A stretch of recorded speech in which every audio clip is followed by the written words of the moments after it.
Inflation rose just 4% in May. That is the lowest level in a couple of years, and the market is going crazy. Let's bring in Tim Biggam at Delta Derivatives. Tim, what do you see happening with the market? Yeah, we'll really find out, I think. Obviously, we have the Fed coming up, which odds are that they're going to do nothing, which I think traders are pretty much banking on here. But we're finally seeing a little rotation out of some of the high-flying NASDAQ names into, the Russell, into the Dow stocks, those names. So I think that will continue because it has a long way to go here. So I think it'll be more rotational kind of market with certain markets up on the day, certain markets down. But given the move we've had so far this year, I think at some point it'll probably stall out. And that's kind of what we're looking for over the next couple of months going forward.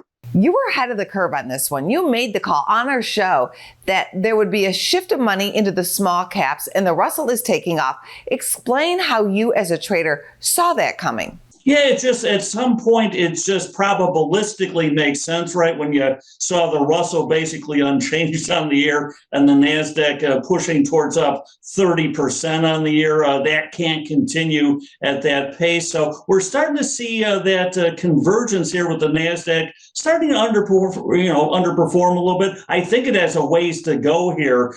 So I think we'll continue to see NASDAQ stocks, especially stocks like Apple and Microsoft that really led the charge, the big mega cap stocks, probably continue to have headwinds here. And I think some fund managers may continue to rotate into the lower beta and kind of safer names here and take some very nice profits in Apple, Microsoft, and the like. What's your trade of the day, Tim? Yeah, looking at some of these cruise line stocks that are cruising, to say the least, Carnival Cruises and Norwegian, two of the biggest here, saw unusual call activity, repeated call activity as well. Implied volatility jumped off the charts here, price of the options at the highest level we've seen in a long time. That's with the VIX at lows here. So we're just following along as always, buying the shares, selling these very expensive, slightly out of the money calls to hedge, just looking for probably some of these cruise line stocks to kind of taper off here, and then we'll pull the trade off once volatility's realigned.